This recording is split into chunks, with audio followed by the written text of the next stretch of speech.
नमस्कार दोस्तों, स्वागत है आप सभी का हमारे यूट्यूब चैनल में। जैसा कि दोस्तों आप सभी से 3 फॉर्म मांगा, यहाँ पे अटेस्टेशन फॉर्म मांगा है और कैरेक्टर सर्टिफिकेट मांगा है और मैरिज डिक्लेरेशन फॉर्म। तो दोस्तों आज के इस वीडियो में हम तीनों फॉर्म के बारे में चर्चा करेंगे, लेकिन चर्चा करने से पहले आप सभी से अनुरोध है कि जो लोग चैनल को अभी तक सब्सक्राइब नहीं किए हैं तो कृपया करके चैनल को सब्सक्राइब कर दें, क्योंकि अगर वीडियो तो देखते ही हैं तो चैनल सब्सक्राइब करने में आपका पैसा थोड़ी ना जा रहा है। प्लीज़ चैनल को सब्सक्राइब कर दें, इससे हमें भी थोड़ा बहुत सपोर्ट मिलता है। दोस्तों जैसे कि हम बात करेंगे, इससे पहले और थोड़ा सा बात करूं, जैसे कि मैं देखता हूं वॉच वीडियो में व्यू बहुत काफ़ी ज़्यादा आते हैं। वीडियो में लगभग हर एक वीडियो में 1000 के आसपास व्यूज़ आ जाते हैं, लेकिन यहाँ पे आप सभी वीडियो स्किप कर देते हैं क्योंकि वॉच टाइम है वो बहुत कम आता है। आप जैसे कि मैं पिछली वीडियो अपलोड किया, उसमें क्या क्या जिस टर्म एंड कंडीशन पूरा एक्सप्लेन किया, लेकिन मैं देख रहा हूँ एवरेज व्यू ड्यूरेशन है उसका 4 से 4.5 मिनट। तो दोस्तों आप ऐसा ना करें, एक बार वीडियो को पूरा लास्ट तक देखें, इससे आपको ये पूरी बात क्लियर हो जाएगी। पूरी बात क्लियर हो जाएगी क्या क्या है लिखा है, ज़्यादा परेशान नहीं होना पड़ेगा। और इसमें थोड़ा सा मेरा भी सपोर्ट बनेगा, मुझे भी थोड़ा इससे आप लोगों के द्वारा सपोर्ट मिलेगा। दोस्तों चलिए शुरू करते हैं वीडियो को। तो जैसा कि इसमें अभिप्रमाणन फार्म यानी कि अटेस्टेशन फार्म है। अटेस्टेशन फार्म के साथ साथ बायोडाटा फार्म भी संलग्न है और इसमें हम देखते हैं क्या कैसे भरना है। तो जैसे यहाँ पे दोस्तों देख सकते हैं, यहाँ पे attestation form biodata attestation form है। यहाँ पे सबसे पहले चेतावनी दी है, उम्मीदवार द्वारा असत्य सूचना देना या तथ्ययुक्त सूचना को दबाना उसकी अयोग्यता मानी जाएगी और वह सरकारी सेवा से अनुपयुक्त होगा। यानी कि आपको जो गलत इन्फॉर्मेशन कुछ नहीं देना है, जो जैसा है जिसमें जो मांगा है वही इन्फॉर्मेशन भरना है। और आगे क्या लिखा है, पूर्ण रूप से भरा हुआ फॉर्म जांच करने के बाद यदि उम्मीदवार निरुद्ध दोष सिद्ध विवर्जित हुआ है तो ब्यौरा केंद्रीय लोक सेवा आयोग या जिस अधिकारी के पास अभिप्रमाणन फॉर्म पहले भेजा गया है उसे तुरंत ही दिया जाना चाहिए, अन्यथा यह उम्मीदवार द्वारा तथ्ययुक्त सूचना को दबा देना माना जाएगा। तो यहाँ पे जैसे कि यहाँ पे कुछ निरुद्ध दोष अगर सिद्ध होता है तो वहाँ पे उनके लिए बोला जा रहा है, जिनके पास आप फॉर्म जमा करेंगे तो उनको क्या करना है, केंद्रीय लोक सेवा आयोग को देना है या फिर जिस अधिकारी ने आपको ये सेल्फ अटेस्ट किया है, यहाँ पर अटेस्टेड किया है, नीचे अधिकारी एक अटेस्टेड करेगा उसके पास भेजना है। नहीं तो ये माना जाएगा कि उसने आप लोग दोनों ने सूचना को दबाया है। यहाँ पे देखिए लिखा है, passport size photograph to be affix here and attested by a gazetted after with official seal. यहाँ पे आपको पासपोर्ट साइज फ़ोटो लगाना है और जिस गैजेटेड ऑफिसर के पास आप जाएंगे इस फॉर्म में अटेस्टेड करवाने के लिए, उससे यहाँ पे सील भी लगवाना है और वहाँ पे उससे अटेस्टेड भी करवाना है। नीचे भी आप एक जगह देखेंगे, आपको पहले दिखा देता हूँ, यहाँ पे दिया हुआ है, ये देखिए यहाँ पे ये आप देख सकते हैं। यहाँ पे हस्ताक्षर, पदनाम और हैसियत सहित सील का अधिकारी का आप किन किन अधिकारियों से करवा सकते हैं, ये इसको जो अटेस्टेशन फॉर्म को अटेस्ट करवा सकते हैं, यहाँ पे दिया है। केंद्रीय सरकार या राज्य सरकार के किसी राजपत्रित अधिकारी, ऐसे लोकसभा सदस्य, विधानसभा सदस्य जो उम्मीदवार या उनके माता पिता अभिभावक के निर्वाचन क्षेत्र से हो, यानी आपके एरिया का एमपी या एमएलए से भी करवा सकते हैं। अनुमंडलीय दंडाधिकारी अधिकारी, ऐसे तहसीलदार या नायब तहसीलदार जो दंडाधिकारी के अधिकार रखते हों, यानी अधिकार या तहसीलदार या नायब तहसीलदार भी कर सकते हैं, लेकिन उनके पास दंडाधिकारी के अधिकार रखते हों। ऐसे मान्यता प्राप्त स्कूल, कॉलेज, संस्था के प्राचार्य, प्राध्यापक, प्रधानाध्यापक जहां से उम्मीदवार ने अंतिम पढ़ाई की हो, जहां से आपने पढ़ाई किया वहां के आप कॉलेज के प्राचार्य से करा सकते हैं, स्कूल के अध्यापक, प्राचार्य, प्रधानाध्यापक से भी करा सकते हैं। और फिर प्रखंड विकास अधिकारी, डाकपाल या पंचायत निरीक्षक से भी आप यहाँ पे अटेस्ट करवा सकते हैं। अब चलिए स्टार्टिंग में चलते हैं।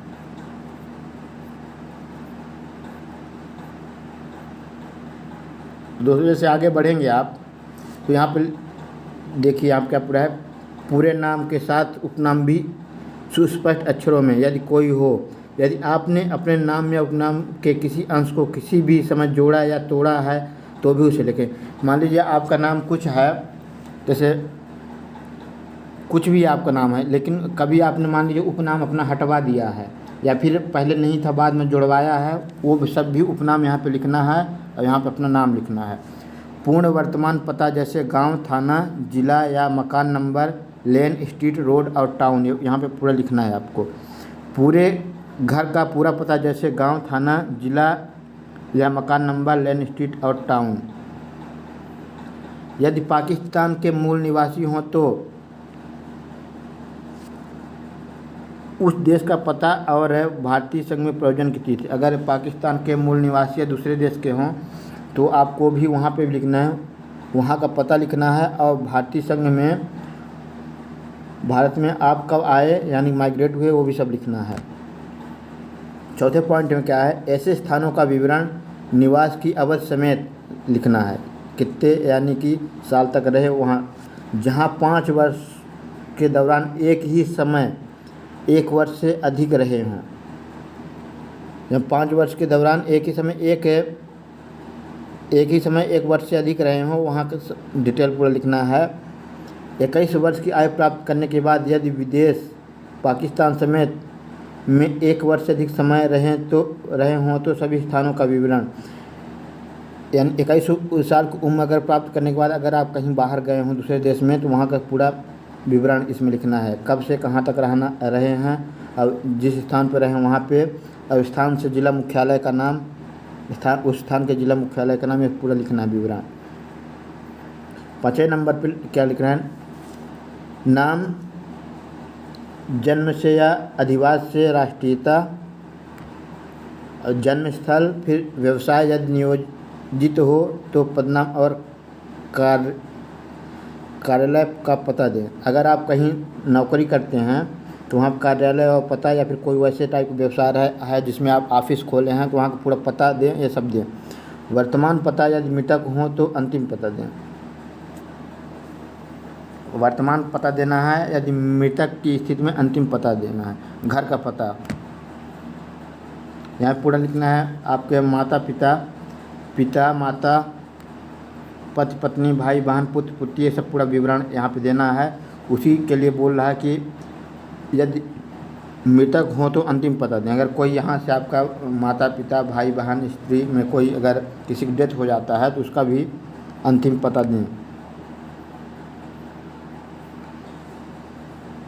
इसमें यदि विदेश में अध्ययनरत रहने वाले पुत्रों और या पुत्रियों हैं तो उनके विषय में जानकारी। अगर जैसे कि एक सर्विसमैन वाले जो रहते हैं उनकी शादी ऑलरेडी हो चुकी रहती है और पुत्र पुत्री रहते हैं, वो हो सकता है उनका एज 40 प्लस भी रहते हैं, तो ऐसी स्थिति में उनके बच्चे तो जनरल सी बात रहेंगे ही। तो उस स्थिति में है कि वो या विदेश में अगर हों तो उनका पूरा नाम लिखना है। जन्म से अधिवास, जन्म के समय कहाँ का राष्ट्रीयता थी, जन्म स्थान कहाँ है, पूरे पते के साथ देश का नाम जहाँ पर उनके लड़के बच्चे अध्ययनरत हों, पूरे पते के साथ देश का नाम भी लिखना है। अध्ययनरत रहने की तिथि जैसा कि पिछले कॉलमों में अंकित है। यहाँ पे 6वें नंबर पर राष्ट्रीयता लिखना है। भारत का तो इंडियन लिख दिए, अगर पाकिस्तानी तो पाकिस्तानी लिखिए। जन्म तिथि, वर्तमान उम्र कितनी है, मैट्रिकुलेशन के समय उम्र, जब आप 10वीं पढ़ रहे थे उस समय आपकी उम्र कितनी थी, जन्म स्थान, जिला और राज्य सहित। यहाँ पर अपना जन्म स्थान और जिला का नाम और राज्य का नाम लिखना है। जिला और राज्य, आपके पिता मूलतः किस राज्य और जिला के निवासी, वहाँ पे लिखना है। यहाँ पे आप किस धर्म को मानते हैं ये लिखना है। और इसके बाद है, क्या आप अनुसूचित जाति, जनजाति, अन्य पिछड़े वर्ग के हैं, यदि हाँ तो जाति के साथ उपजाति का नाम लिखें। यहाँ पे आप अपनी उपजाति लिखना है, जैसे कि कोई किसी भी जाति के, जैसे कुशवाही हो गया तो उसका या उपजाति काछी हो गया, सब लिखना है। दोस्तों यहाँ पे 10 का पे क्या पूछ रहा है, यहाँ पे आप देखेंगे क्या आप केंद्रीय या राज्य सरकार, अर्ध सरकारी, क्वासी सरकारी निकाय या स्वायत्त निकाय या सरकारी उद्यम या प्राइवेट फर्म के संस्था में नियोजित हैं या कभी थे? यदि हाँ तो अभी तक के नियोजन का संपूर्ण विवरण संपूर्ण तिथि के साथ दें। यहाँ पे किस पद पे थे और कि नियोजन का क्या प्रकृति थी, और ये नियोजक का पूरा नाम किसने आपको रखा था, उसका पूरा पता सहित सेवा परित्याग के कारण आप यानी कि वहाँ पे रिजाइन क्यों किए उसका कारण। इसके आगे बढ़ते हैं 10 में क्या आपकी पूर्ववर्ती सेवा भारत सरकार, राज्य सरकार या राज्य सरकार द्वारा संचालित एवं नियंत्रित उद्यम, स्वायत्त निकाय, विश्वविद्यालय निकाय के अधीन थी? और क्या आपके केंद्रीय अर्धसैनिक सेवा अस्थायी सेवा के नियम 1965 या कोई अन्य संगत कानून के तहत सेवा त्याग हेतु 1 महीने की सूचना देने के समय आपके विरुद्ध कोई अनुशासनिक कार्यवाही या किसी भी आरोप के लिए आपको आचरण स्पष्टीकरण या उस तिथि से जब आपकी सेवा वास्तव में समाप्त हुई बाकी थी? तो ये सब पूछ रहा है कि अगर कर्मचारी के संबंधित पूछ रहा है कि भारत सरकार, राज्य सरकार या किसी राज्य सरकार द्वारा संचालित उद्यम, व्यवसाय या फिर स्वायत्त निकाय या फिर विश्वविद्यालय या फिर जो सेना में थे तो वहाँ पे कर्मचारी थे और नियम 1965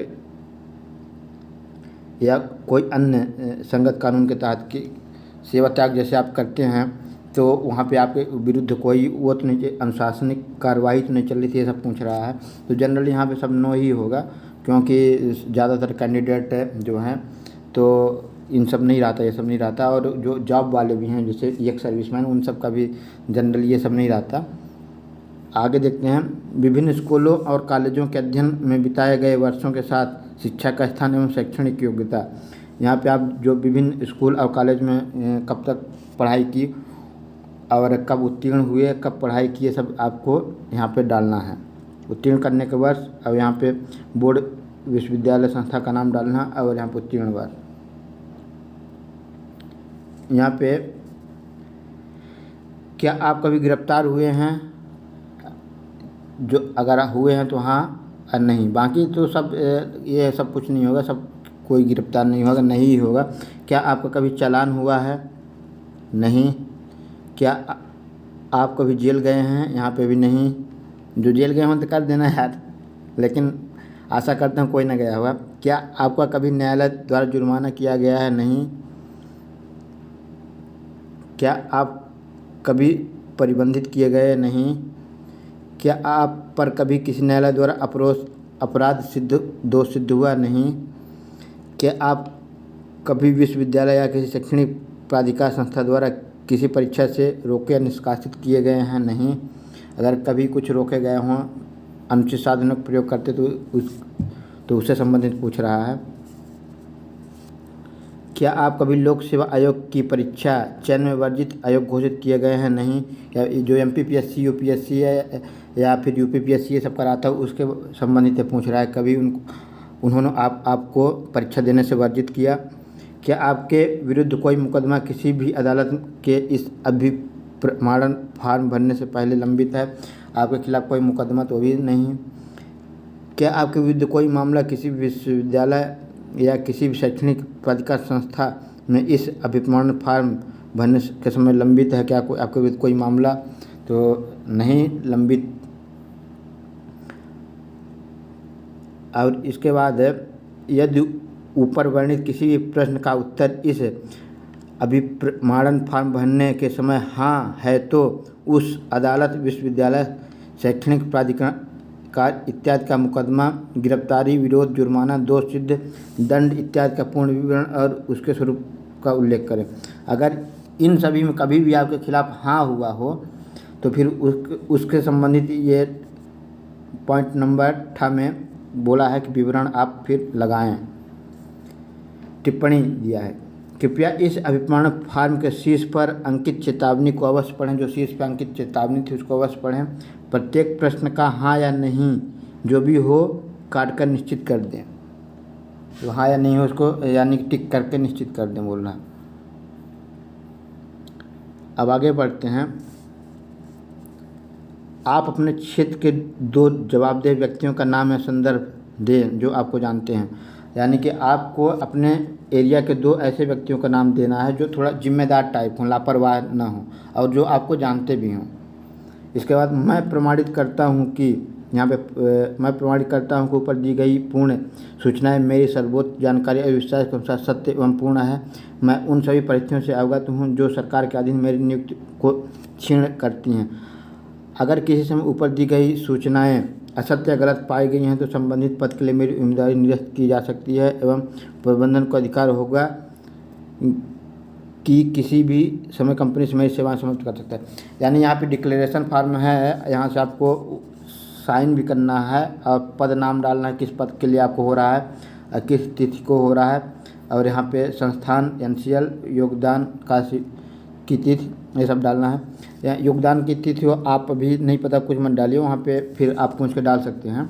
तो ये आपका है डिक्लेरेशन फार्म है कि अगर आप कोई ऊपर दी गई जो जानकारी है असत्य है तो आपका जो उम्मीदवारी है स्वतः निरस्त कर दी जाएगी। यहाँ पहचान का प्रमाण पत्र, जैसे यहाँ पे आपको गैजेटेड ऑफिसर के पास जाना है पहचान का प्रमाण पत्र बनवाने के लिए, यही ऊपर जो फोटो के समय भी उनका ही सील लगेगा गैजेटेड ऑफिसर का। तो केंद्रीय सरकार या राज्य सरकार का राजपत्रित अधिकारी, ये सब हम बात कर चुके हैं किससे किससे आप करवा सकते हैं। यहाँ पे देखिए प्रमाणित किया जाता है श्री, यहाँ पे आपका नाम जो कि श्री आपके पिता का नाम के पुत्र पुत्रियों को विगत जितने वर्ष होगा 8, 10, 20 साल से वर्षों से जानता हूँ, उनके द्वारा दिए गए विवरण मेरी सर्वोच्च जानकारी में विश्वास के अनुसार सत्य है। ये जो अधिकारी भरेंगे ना, जो अधिकारी के पास जाएंगे वही भर देंगे और यहाँ पे वो हस्ताक्षर कर देंगे, यहाँ पे वो हस्ताक्षर भी कर देंगे और यहाँ पे उनको सील भी लगवा लेनी है उनसे। यहाँ पे उम्मीदवार को दिए जाना वाले विचाराधीन पद जैसे आपका टेक्नीशियन और जो भी असिस्टेंट फोरमैन या फिर फिटर, ये जो भी है यहाँ पे आप भर लीजिए इलेक्ट्रीशियन।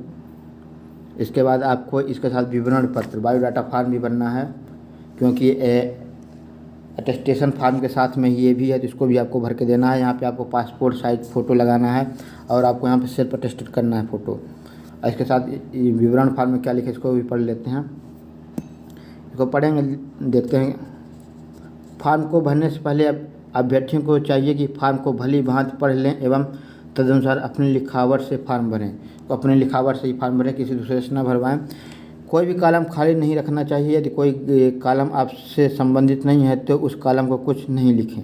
अगर जो कॉलम आपसे संबंधित नहीं है तो उस कॉलम को खाली रहने दें, आप कुछ ना लिखें और जो आपसे संबंधित उसको भरें। तो जिस पद के लिए आवेदन किया गया है तो पोस्ट अप्लाइड फॉर्म, जो भी आप यहाँ पे पोस्ट जिस पद के लिए पोस्ट लिखें, अपना रोल नंबर लिखें, यहाँ पे फिगर में लिखना है, यहाँ पे वर्ड में लिखना, शब्दों में लिखना है।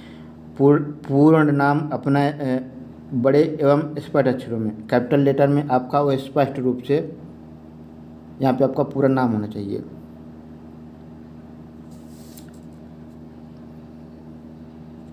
इसके बाद आपका यहाँ पे पिता का नाम होना चाहिए, यहाँ पे जन्मतिथि अंकों में होनी चाहिए, डेट ऑफ बर्थ यहाँ पे शब्दों में भी है। क्या आप इन श्रेणियों में से हैं, ये श्रेणी पूछ रहा है।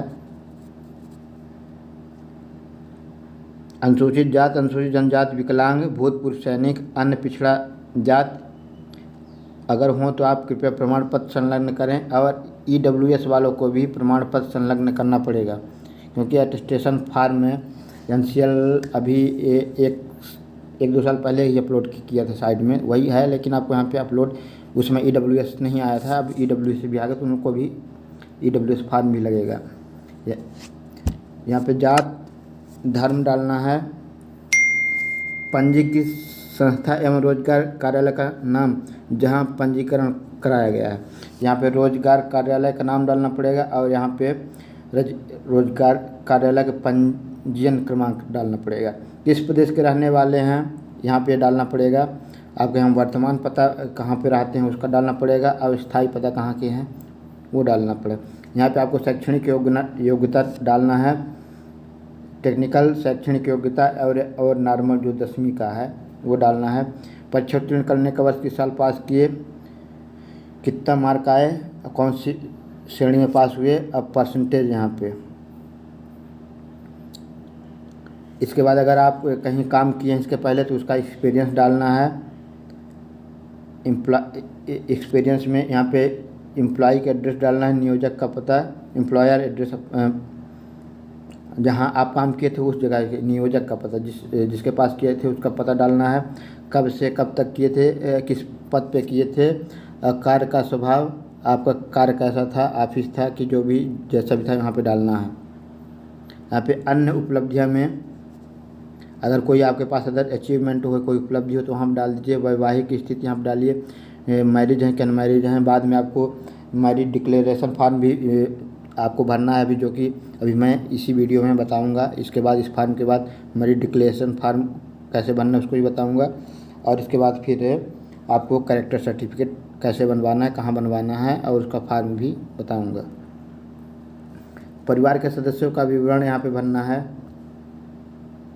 नाम, आयु, आवेदनकर्ता के साथ संबंध, आपके क्या संबंध है, माता पिता जो भी हों, और यहाँ पे उनका व्यवसाय, आपके परिवार में जो इनका यहाँ पे माता पिता भाई बहन का नाम होगा, उनका आयु, और यहाँ पे संबंध, और यहाँ पे व्यवसाय, नाम, आयु, संबंध, व्यवसाय। यहाँ पे पॉइंट नंबर 17 में क्या है, कोल इंडिया में कार्यरत आपके रिश्तेदार का नाम। अगर CIL में, कोल इंडिया या NCL में कोई कार्यरत हैं तो उनका नाम, पद एवं वर्तमान में पदस्थापित स्थान के नाम के साथ पूर्ण, कृपया रिश्तेदारी की प्रकृति भी दीजिए। वहाँ पे आपको रिश्तेदारी ही बताना पड़ेगा कैसी है, चाचा भतीजा, मामा भांजा क्या है, सब भी बताना पड़ेगा। क्या आपके विरुद्ध कोई आपराधिक मामला न्यायालय में लंबित है, यदि हाँ तो संक्षिप्त विवरण दें। अगर आपके पास कोई आपराधिक मामला लंबित है, विवरण उसका दीजिए। और फिर यहाँ पे लास्ट में घोषणा, मैं घोषणा करता हूँ कि इस फॉर्म में दी गई सूचनाएं मेरी जानकारी एवं विश्वास से पूर्ण सत्य है। अगर किसी भी समय ऐसा पाया जाता है कि सूचनाएं असत्य हैं तो संबंधित पद के लिए मेरी उम्मीदवारी निरस्त की जा सकती है। यहाँ पे भी आपको घोषणा फॉर्म भर के देना है। और यहाँ पे आवेदनकर्ता के हस्ताक्षर, आपके हस्ताक्षर यहाँ पे इस स्थान किस स्थान पे एक घोषणा कर रहे हैं, और ये दिनांक। इसके बाद यहाँ पे टिप्पणी देख लीजिए, इस विवरण पत्र के साथ प्रमाण पत्र की सिर्फ एक अभिप्रमाणित प्रति संलग्न कीजिए। Please attach only one attested copy of each certificate, यानी ये बोला है attach only one attested copy of each certificate along with this form. इस फॉर्म के साथ है अटेस्टेड कॉपी आपको संलग्न करना है, जैसे कि मार्कशीट भी तो विवरण पूछा है, मार्कशीट इन सब का, और कास्ट सर्टिफिकेट का पूछा है, ये सब विवरण अटेस्ट करना है। No copy attach with this will be returned back. अगर इसके साथ आप जो अगर कोई ओरिजिनल अटैच कर देते हैं तो आपको रिटर्न नहीं मिलेगा, इसका अटेस्टेड कॉपी यहाँ पे अटैच करना है। Official seal of the attesting officer must be on the each attested copy of certificate. और ऑफिशियल सील भी होना चाहिए अटेस्टेड ऑफिसर के होगा सभी कॉपियों में। Official seal of the attested officer must be on the each attest copy of certificate. जितनी भी सर्टिफिकेट है वहाँ पे भी आपके अटेस्टेड ऑफिसर के अटेस्टेड होना चाहिए। और दोस्तों जैसे कि आपको पता ही होगा, इसका जो है इनका कितने फॉर्म बनवाना है, इसका 3 सेट बनाना है अटेस्टेशन इस फॉर्म का। आपको यहाँ पे जैसे कि आपके ज्वाइनिंग लेटर में दिया है 3 सेट कंप्लीट करके ले जाना है, यानी कि ये आपको 3 सेट बना के ले जाना है। तो ये नीचे जो टिप्पणी दी है तो वो टिप्पणी तो ज़्यादा मायने नहीं रखती, लेकिन चलिए ठीक है। अब इसके बाद हम बात करते हैं आपके मैरिज डिक्लेरेशन के बारे में। दोस्तों ये रहा आपका मैरिज डिक्लेरेशन फॉर्म, जो कि NCL की वेबसाइट में उपस्थित है। दोस्तों आपको बता दूं, NCL की वेबसाइट में मैरिज डिक्लेरेशन फॉर्म आपको मिल जाएगा। यही मैंने NCL की वेबसाइट से ही डाउनलोड किया है। अटेस्टेशन फॉर्म मिल जाएगा, जो कि ऑलरेडी मैं डिस्कस कर चुका हूँ। अटेस्टेशन फॉर्म के बारे में ऑलरेडी मैं डिस्कस कर चुका हूँ। और आपको मिल जाएगा यहाँ पे यही 2 फॉर्म मिलेंगे। बाकी आपको जो कैरेक्टर सर्टिफिकेट है वो आपको ऑनलाइन डाउनलोड कर लेना है। ऑनलाइन आप गूगल में डालेंगे डाउनलोड हो जाएगा। और फिर भी अगर आपको नहीं मिलता है तो आप मेरे टेलीग्राम ग्रुप में ज्वाइन हो जाइए। टेलीग्राम ग्रुप में नहीं, टेलीग्राम चैनल में ज्वाइन हो जाइए, जिसका लिंक मैं डिस्क्रिप्शन में बॉक्स में आज अभी डाल दूंगा।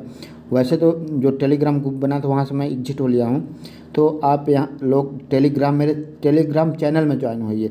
वहाँ पे मैं आपको ये PDF ऑलरेडी मैं डाल चुका हूँ, तीनों PDF, attestation form, marriage declaration और करेक्टर सर्टिफिकेट। फिर भी आपको अगर अभी तक नहीं मिला है तो ज्वाइन हो जाइए, वहाँ से आपको मिल जाएगा। लिंक मैं डिस्क्रिप्शन में दे दूँगा, आपका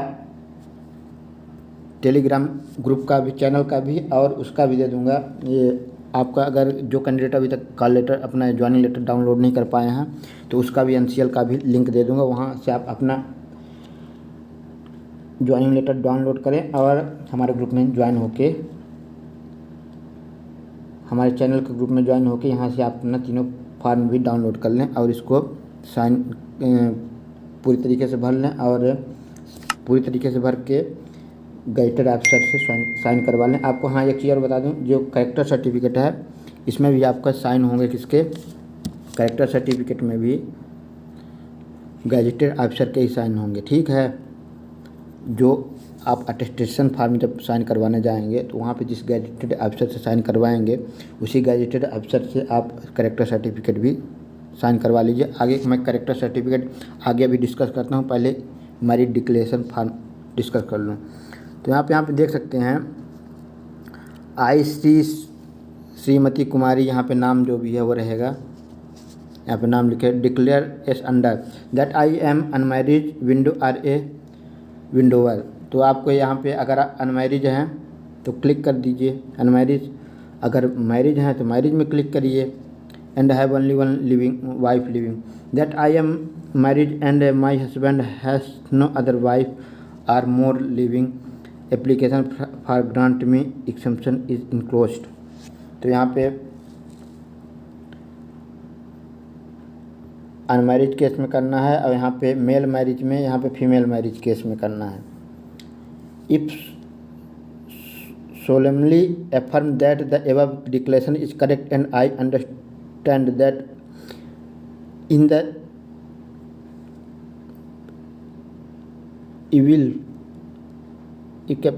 in the event of the declaration being found to be incorrect after my appointment I shall be liable to be dismissed from service। यहाँ पे बोल रहा है कि अगर मेरी जानकारी असत्य पाई जाती है इस डिक्लेरेशन के अनुसार, जो इसमें डिक्लेरेशन कर रहे हैं मैरिज डिक्लेरेशन में, इसके अनुसार मेरी जानकारी सत्य पाई जाती है तो मेरा ये अपॉइंटमेंट है कैंसिल कर दिया जाए। यहाँ पे डेट सिग्नेचर आपको चाहिए और इसको बाकी कुछ नहीं करना, इसको जमा कर देना है।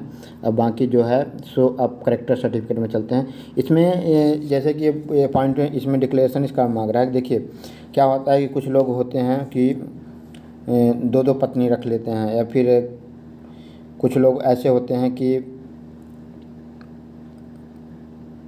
यहाँ पे जैसे दो पत्नी, या फिर कुछ लोग जानकारी शादीशुदा होते हुए छुपाते हैं। इसका ये मैरिज डिक्लेरेशन भी लेता है कि अगर गलत जानकारी दिया गया तो ये आपको सर्विस से टर्मिनेट कर देगा। अब देखते हैं करेक्टर सर्टिफिकेट के बारे में। दोस्तों ये रहा करेक्टर सर्टिफिकेट। यहाँ पे आप देख सकते हैं कि ये करेक्टर सर्टिफिकेट NCL के साइड में नहीं दिया, लेकिन आप कहीं से भी डाउनलोड कर सकते हैं। करेक्टर सर्टिफिकेट हर जगह ऐसे ही रहता है, उसमें ज़्यादा कुछ लिखा नहीं रहता, यही सब लिखा रहता है। This is certified that mister, आपका यहाँ पे नेम रहेगा, जो भी नाम, मिस्टर, सन, डॉटर, वाइफ, आप, श्री, आपके फादर का नेम, हस्बैंड जिनका भी है, जो भी, is well known to be me since last, यानी मैं इनको अच्छी तरीके से जानता हूँ लास्ट जितने भी साल से, 10 साल, 15 साल, 5 साल, ईयर एंड इतने महीने, इतने साल, इतने महीनों से, to the best of my knowledge and believe he she bear a good moral character and has nothing with debar his her suitability for government job. Mr ये is not related to me, यानी कि ये government job के लिए suitable है। मैं इसको इतने सालों से, 8 सालों से, 10 सालों से, 20 सालों और इतने महीनों से जानता हूँ। ये इसका कैरेक्टर बहुत अच्छा है और ये जॉब करने के लिए सही है, मोरल है।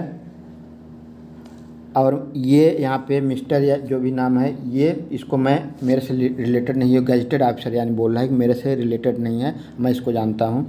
और I wish him her for successful in her life, यानी मैं इसको विश करता हूँ कि ये लाइफ में सक्सेसफुल हो और आगे जाए। यहाँ पे रहेगा सिग्नेचर रहेगा और डेजिग्नेशन सिग्नेचर, ये जो गैजेटेड ऑफिसर इस कैरेक्टर सर्टिफिकेट बनाते हैं तो यहाँ पे गैजेटेड ऑफिसर का सिग्नेचर रहेगा, यहाँ पे डेजिग्नेशन रहेगा और जिस जगह पे रह रहा है उस जगह का नाम, और यहाँ पे डेट किस दिन को बनाता है तो ये वहाँ पे उसका डेट का नाम डेट डलाएगा, है ना। तो दोस्तों ये सब रहा। ये आपको एक बार फिर से बता दूं, ये जो कैरेक्टर सर्टिफिकेट है तो आप ऑनलाइन डाउनलोड कर सकते हैं, सिंपली गूगल में टाइप करके डाउनलोड कर सकते हैं। एनसीएल की साइट में नहीं दिया है और हर जगह कैरेक्टर सर्टिफिकेट ऐसे ही लगता है। बचपन में कभी आप जब स्कूलों में भी बनवाए होंगे, अगर आप स्कूल पास करने के बाद 1 साल का ड्रॉप आउट किए होंगे बीच में तो आपको कैरेक्टर सर्टिफिकेट बाद में, क्योंकि कैरेक्टर सर्टिफिकेट हर 6 मंथ में बनता है, 6 मंथ वैलिड रहता है, तो बाद में बनवाए होंगे तो ऐसे ही बनवा के जमा किए होंगे। तो दोस्तों आज के इस वीडियो में बस इतना ही, और आशा करता हूँ कि वीडियो आपको पसंद आई होगी। अगर पसंद आई हो तो लाइक कर ही दें। और आज का टारगेट बता देता हूँ आपको, आज का टारगेट जो है तो 250 लाइक का टारगेट है इस वीडियो में, 250 लाइक का टारगेट है। और व्यू का 1000 प्लस व्यू का टारगेट है और लाइक का है 250 लाइक का टारगेट है। आशा करता हूँ कि आप मुझे मेरा ये टारगेट अचीव करके देंगे। दोस्तों वीडियो देखने के लिए आप सभी को बहुत बहुत धन्यवाद।